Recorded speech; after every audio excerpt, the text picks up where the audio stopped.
and gentlemen, tonight on the Newshour, there are many questions that still continue to confuse viewers and patients of COVID alike.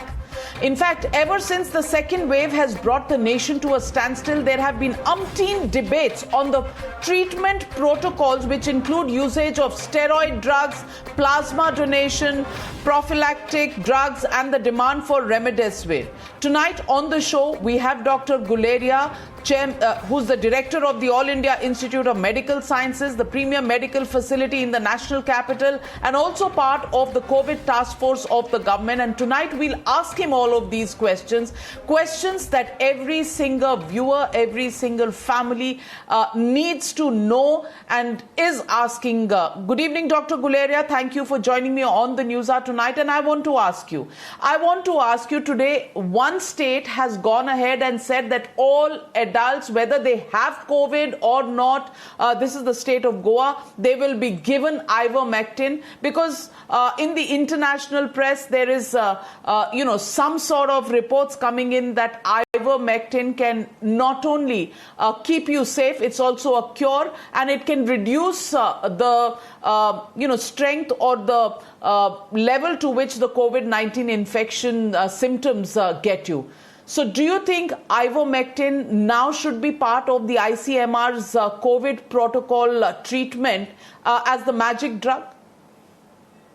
So I don't think so. I think there are two parts. One is, should Ivermectin be used as prophylaxis? And the second part is, should it be used as part of treatment for mild COVID patients?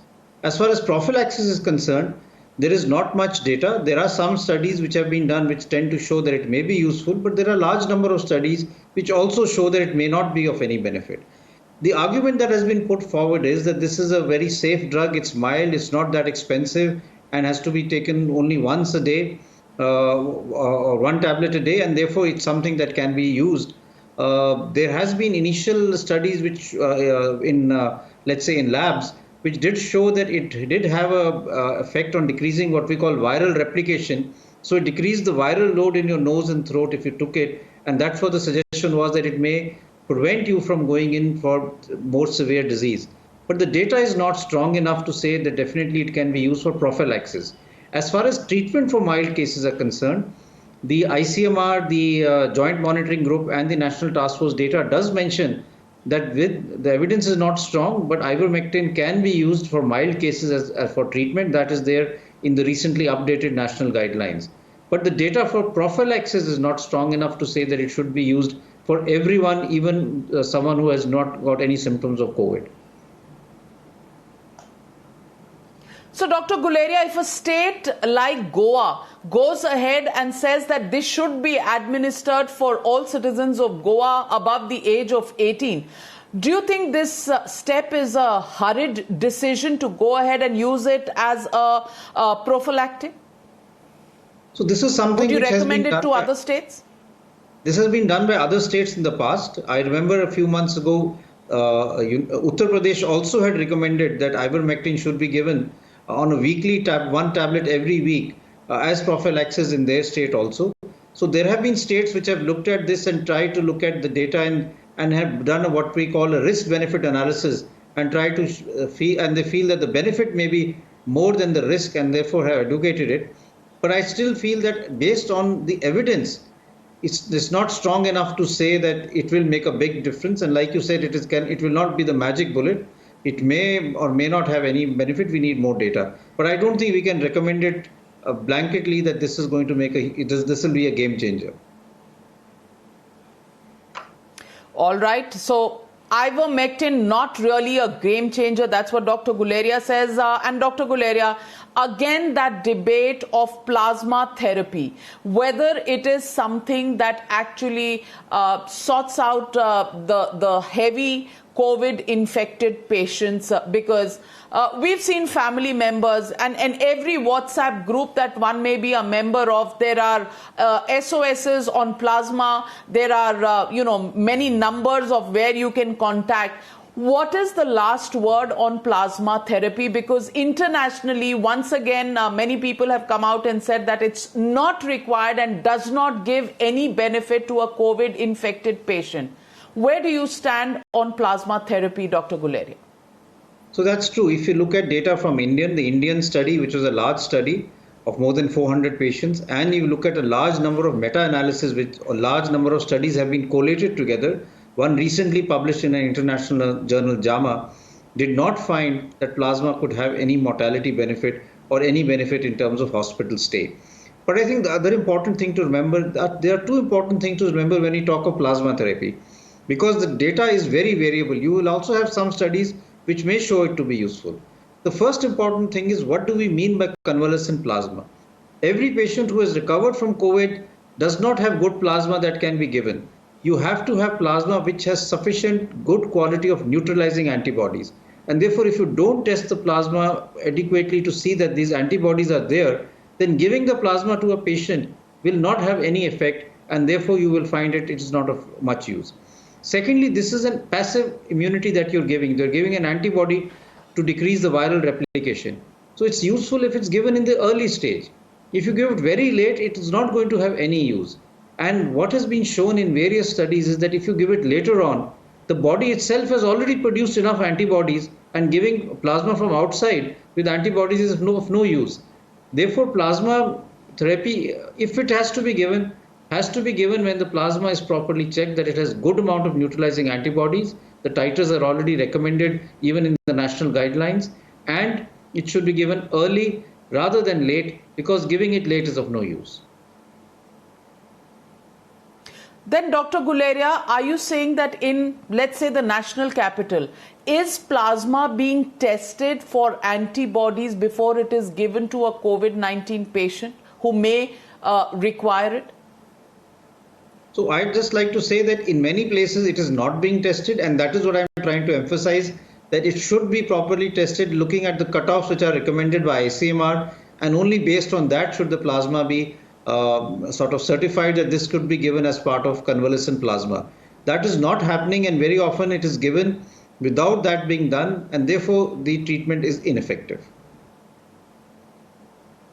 So isn't this something that should be part of the ICMR's treatment protocol, Dr. Guleria, to have it in the region of, iffiness?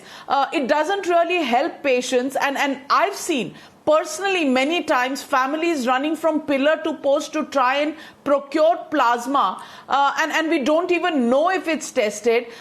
We don't know the labs that test this. ICMR does not have a protocol. Is this leaving too many loopholes in the treatment protocol, Dr. Guleria?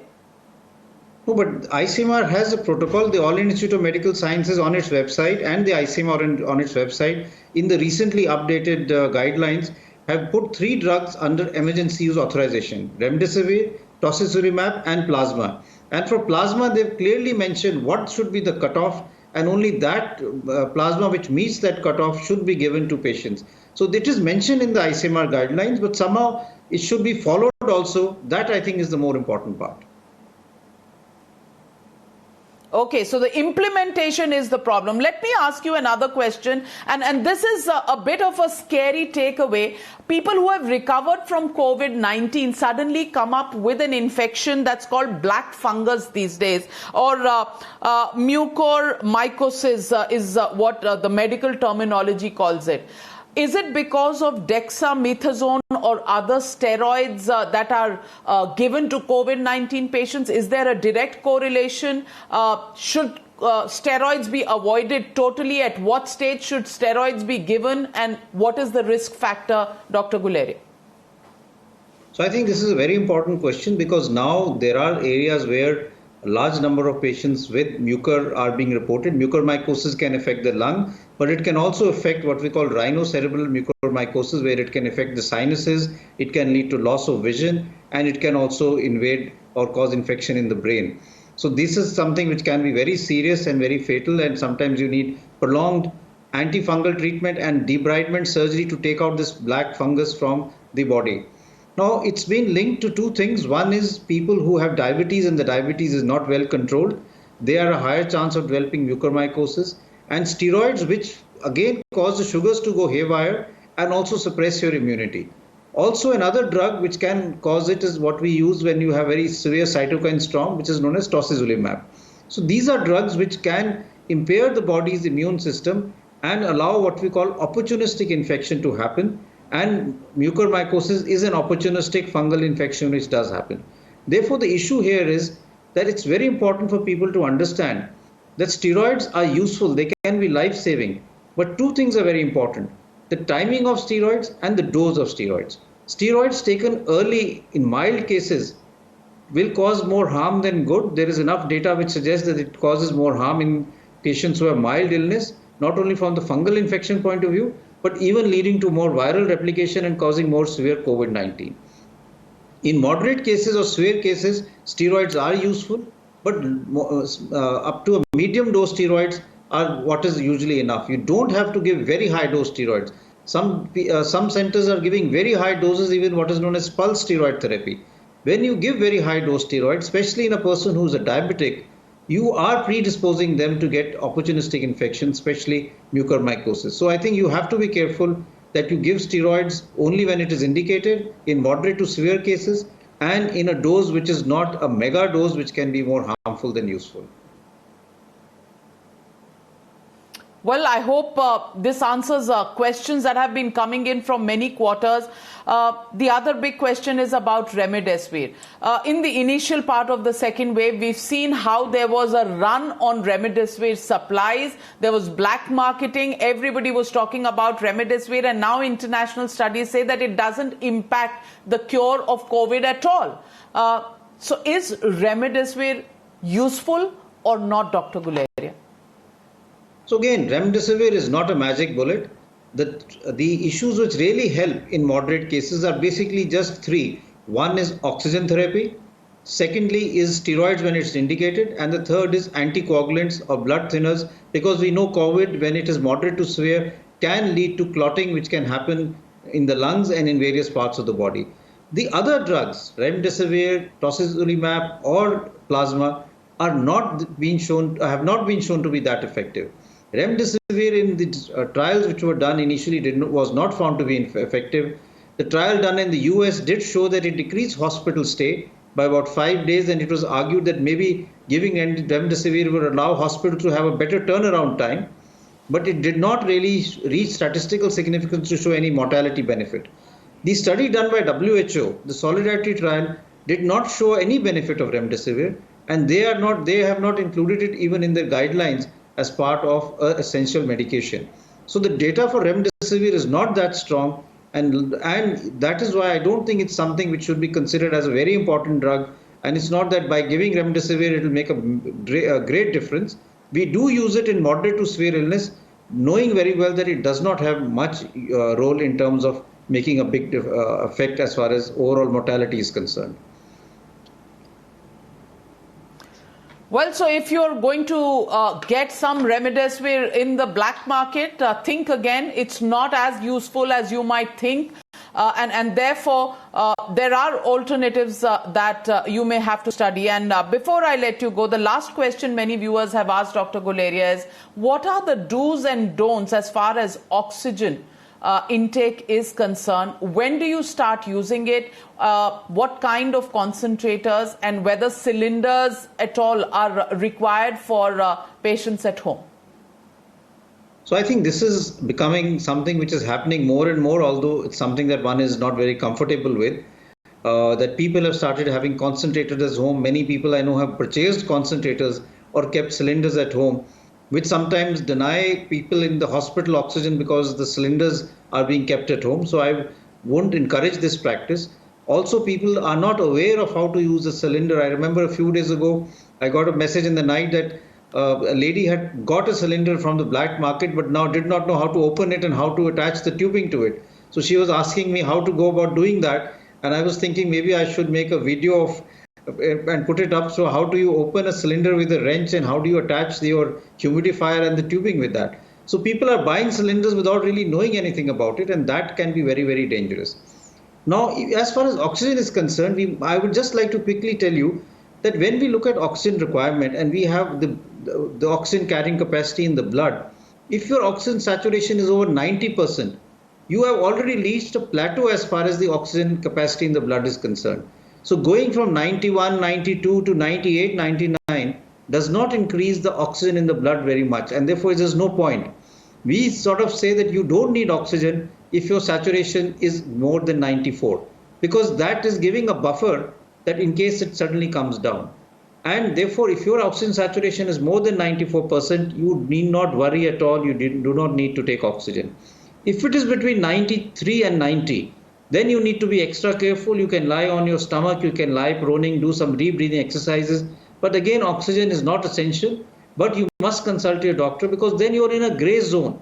If your oxygen falls below 90, then definitely you will need oxygen. But I would say it's better to do that in a hospital setting rather than doing it at home, because I've seen patients and we've rushed patients in the night with an ambulance to the hospital because they've been taking oxygen at home, and suddenly the requirement has gone more than what can be provided by the concentrator, and the saturation has come to 81, 82, and then suddenly they're about to collapse and you have to rush them into the hospital.